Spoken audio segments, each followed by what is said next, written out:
নমস্কার, আশা করছি সকলেই খুব ভালো আছেন।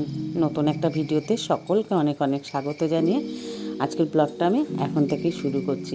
আর দেখো আমার মাম্মামের ঘুম পেয়েছে, আর ওই যে কাঁদছে ওকে ঘুম পাড়ানোর জন্য। আর এই যে আমার গোপাল সোনাকে স্নান করতে বসিয়েছি।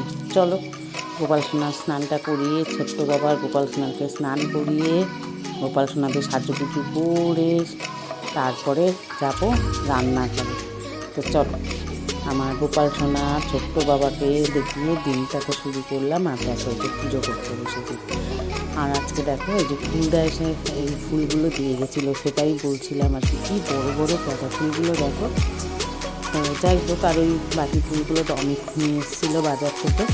আর এই ফুলদার বাগানো হয়েছে, তাই খুব ভালো লাগছিলো ফুলগুলো দেখো। আর আমার ছোট্ট বাবার গোপাল সোনাকে আমি একদম স্নান করি সাজুগুজু করে একদম রেডি করিয়ে দিয়ে এই যে এবার যাবো রান্নাঘরে। আর তোমাদেরকে আমার গোপাল সোনা ছোট্ট বাবার একটু দর্শন করিয়ে দিলাম। তো চলো, আজ তো শনিবার, আজ 5ই এপ্রিল, আজকে এপ্রিল মাসের 5 তারিখ। চলো দিনটা শুরু করা যাক। সারাদিন কী করছি কী করবো সবটাই তোমাদের সঙ্গে শেয়ার করবো। আর ঘড়ির কাটায় কিন্তু এখন রাতের ঠিক 9টা 5। তো এখন থেকে আমার সঙ্গে থাকো। আর এই দেখো মাম্মাম দেখছে আমি কী করছি, দেখছো? ও ঘুম পেলে খালি কান্না করবে। ওকে এসে একটু পরে ওকে খালি ঘুম পাড়াতে হবে, আমি রান্না করবো, এসে কান্না করবে। ও ঘুমাবে, ওর কাছে আমার বসে থাকতে হবে। আমি ঘুম পাড়িয়ে যেই উঠে রান্নাঘরে আসবো আবার আমার পেছন থেকে চলে আসবে। এই করতে হয় আমাকে সারাদিন। যখন দেখো আমি ঘরে রয়েছি, এই যে ছাতাই দেখো শুয়ে রয়েছে। যেই আমি পুজো করে বেরিয়ে যাবো এখনই আমার সঙ্গে সঙ্গে আবার রান্নাঘরে আসবে, আর না গেলেই কান্না করবে। তো চলো, আমার পুজো দেওয়া হয়ে গেছে। যাই হোক, সকালবেলা উঠে আগে স্নান করে পুজোটা দিয়ে নিলে অনেকটা কাজ এগিয়ে থাকে আর কি। যাই হোক, তারপর সারাদিনে আমি আমার মতো রান্নাঘরে, তারপর বাকি ঘরে বিছানা টিছানা তোলা, কাজ করা, সারাদিনে তো কম কাজ থাকে না, সমস্ত কাজ একা হাতেই করতে হয় আর কি। তো সেই কাজগুলোই আর কি পরপর একটা একটা করে করবো, তোমাদের সঙ্গে সেটাই শেয়ার করবো। দেখো, আর আমার ঘরে বিছানাটাও তোলা হয়ে গেল, বিছানাটা পরিষ্কার করা হয়ে গেছে, মেয়ের ঘরও পরিষ্কার হয়ে গেছে। তো এবার রান্না বাকি মানে রান্নার সাথে সাথেই এগুলো করছি। আর দেখো পাশের বাড়ির ছাদে 3টে হনুমান এসছে। তো আমিও দেখছি, আমার সঙ্গে সঙ্গে আমার মাম্মামও দেখছে। এই দেখো 5 জন এসেছিলো। এই দেখো ওদিকে আর একজন।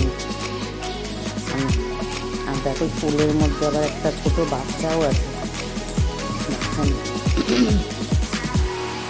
আর মাম্মাম ভাবছে বাবা এরা আবার তারা। মাম্মাম দেখতে, দেখো ওর বন্ধু এসছে, বন্ধুদের দেখতে। আর মাম্মাম না ব্যালকনিতে দাঁড়িয়ে বাইরেটা দেখতে খুব ভালোবাসে, খুব পছন্দ করে। আর এরপর আমি একটু আবার একটু মাঝেতে গেছিলাম বাজারে। তো বাজারে এত সুন্দর সুন্দর ফুল যে তোমাদের সঙ্গে শেয়ার না করে পারলাম না। আর ফুল দেখতে কার না ভালো লাগে বলো? আমার তো ভীষণ ভালো লাগে। এবং তাজা গোলাপ দেখতে এত সুন্দর সুন্দর ফুল, তোমাদের কি বলবো। যাই হোক, ফুল তো সকলেরই প্রিয়, আর আমারও খুব প্রিয়। আমি ফুল দেখলে আমি সঙ্গে সঙ্গে তোমাদের সঙ্গে একটু শেয়ার করি, আর আমার নিজেরও খুব ভালো লাগে। যাই হোক চলো, আমি যে কাজে এসেছিলাম, একটুখানি কাজ ছিল বাজারে জিনিস নিতে। তো পাশেই ফুলের দোকানটা ছিল, তাই ফুলের আগে দেখো আমার বাড়ির কাছেও একটা জবা হয়েছিল, সেটা তোমাদের সঙ্গে একটু শেয়ার করি। দেখো কি সুন্দর, দেখো জবার কালারটা। একটাই হয়েছে, আমার কাছে একটা করেই হয়, আমার তো খুব একটা বেশি গাছ নেই আর কি। যাই হোক, আর যেটুকু হয় মাঝে মধ্যে 2-1টা আর কি ফুল হয়। দেখো ফুলগুলোও তোমাদের দেখাচ্ছি আর কি। চলো, এই ফুলগুলোও দেখো কি সুন্দর। আর সত্যি বাড়ির গাছের ফুল তোলা যে কি ভালো লাগে, বাড়িতে গাছের ফুল হলে। যাই হোক, আমার তো জায়গাটা বেশি না, অল্প জায়গা, তার মধ্যেই অল্প 2-1টা গাছের মাঝে মধ্যে গাছে 2-1টা জবা হয়। আর এই সাদা ফুলগুলো হয়, নীলকণ্ঠ ফুল হয়, মানে এই আর কি। আর বাড়ির গাছের ফুল তুলে পুজো দিতে খুবই ভালো লাগে। তো জায়গাটা বেশি থাকলে আরও অনেক গাছ বসানো যায়। তো সব গাছ আবার সবসময় থাকে না, জবা গাছগুলো অনেকগুলো নেইও, 3-4 রকমের জবা গাছই বসিয়েছিলাম। এখন ওই থাকতে থাকতে 1-2টোতে এসে আর কি দাঁড়িয়েছে। যাই হোক, এরপর আমি এসে একটু চা খাচ্ছি আর কি। চলো। আর এই দেখো আমি কিন্তু এখন রান্নাঘরে, এই যে আমার ভাত বসে গেছে, আর এদিকে এই যে রুটির তরকারিটা করছি, এদিকে ডালও বসে গেছে। যাই হোক, রুটির সঙ্গে ওই যে আলু কুমড়ো পটল সব কিছু দিয়ে একটা তরকারি করছিলাম আর কি। তো যাই হোক, তারপর দুপুরে কী মেনু সেটাও তোমাদের সঙ্গে শেয়ার করবো। আর শনিবারের দুপুর তো তোমাদের বললাম। আর এই দেখো, এদিকে কচুরলতি সিদ্ধ করতে দিয়েছি, এদিকে কচু শাক। অমিত আজকে কচু শাক এনেছে, কচুরলতি এনেছে। তো কচু শাক এনেছে ইলিশ মাছের মাথা দিয়ে খাবে, আর এদিকে কচুরলতি এনেছে চিংড়ি মাছ দিয়ে খাবে। তো ওটাই আমাকে বললো যে কচুরলতি চিংড়ি মাছ দিয়ে করবে, আর ইলিশ মাছের মাথাটা দিয়ে কচু শাক করবো, আর এমনি ইলিশ মাছটা আলু বেগুন দিয়ে ঝোল করবো। তো চলো, শনিবারের দুপুরে মেনু তো তোমাদের সঙ্গে শেয়ার করলাম যে কী রান্না করছি।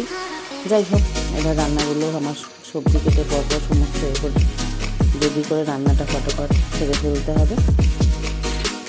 তো আমার এখন সঙ্গে থাকো, আর আমি ততক্ষণ আমার রান্নাটা শেষ করে নিই। দেখো, এই যে আমি চিংড়ি মাছ ভাবছি কচুরলতিতে দেওয়ার জন্য। কচুরলতিটা করবো এবার।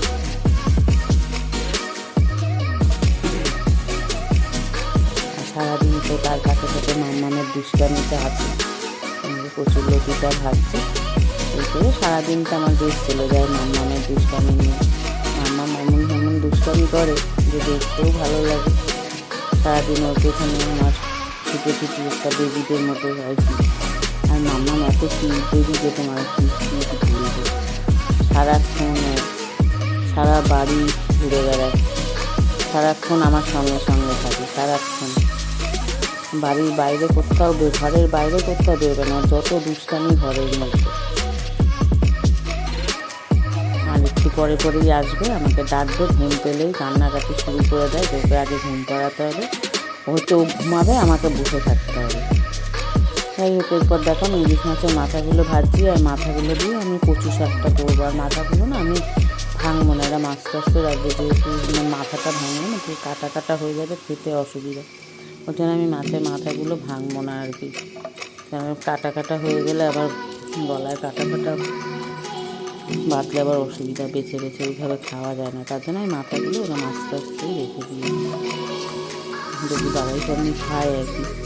সেই জন্য মাথাগুলো যদি আমি ভেঙে দিই তাহলে কাটা কাটা হয়ে যাবে, তাহলে ওরা একেবারেই খাবে না। তাই যাতে ওরা একটু খেতে পারে, ওই জন্য আমি মাথাগুলো আসতে রেখে দিই। কচুরলতিটা হয়ে গেছে, এটা দেখালাম। ডাল ভাতটা হয়ে গেছে ভাজা।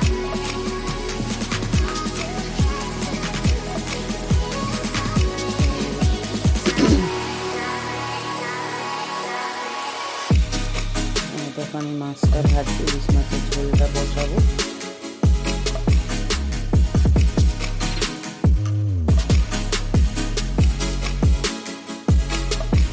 মাছের ঝোলটা রান্না হয়ে আমার রান্নাটা হয়ে যাবে।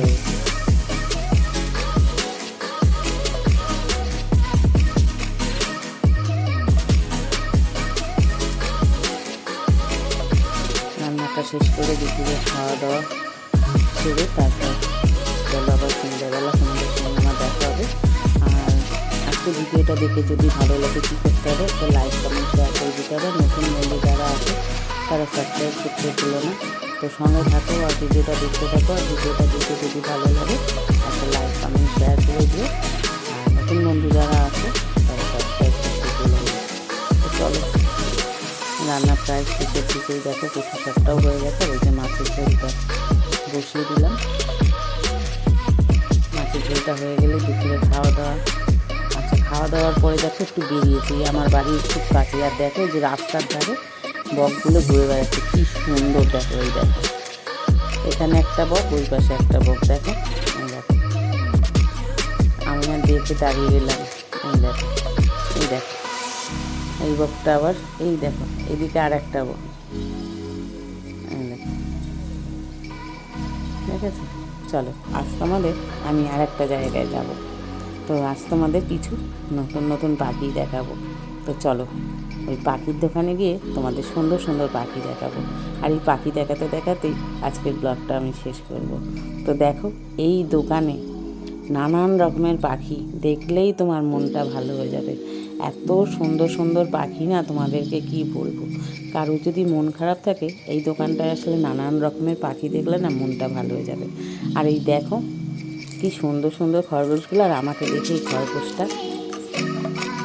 সামনে এগিয়ে আসছে। আর খরগোশগুলো কি কিউট দেখতে, যাতে চোখগুলো লাল সাদা থরথর করছে। আর কত রকমের যে পাখি তোমাদেরকে কী বলবো। যাই হোক, বিকেলবেলা হাঁটতে হাঁটতে এই দোকানটায় এসেছিলাম, তো ভাবলাম চলো তোমাদের সঙ্গে একটু শেয়ার করি। দেখে এত ভালো লাগছিলো, তাই ভাবলাম তোমাদেরকেও একটু দেখাই এই দোকানে কত রকমের পাখি, কত খরগোশ, সুন্দর সুন্দর খাঁচা, সব কিছু আছে। তো এটা দেখে আর কি এখান থেকে তারপর বাড়ি যাবো। একটা কি সুন্দর পাখিগুলো, কি কালারিং, দেখো সুন্দর সুন্দর কালারের পাখি, যে ভালো লাগছিল আমার, তোমাদেরকে কী বলবো। পাখির দোকানে একটু আমি দাঁড়িয়ে পাখি দেখি, মানে দেখেই পাই, এত ভালো লাগে পাখিগুলো। যারা পাখি ভালোবাসে যে তারা এই দোকান থেকে শুধু পাখি নিয়ে যেতে পারে। খুব সুন্দর সুন্দর পাখি আছে, দেখো কত রকমের কালারের পাখি। সব পাখিগুলোর নাম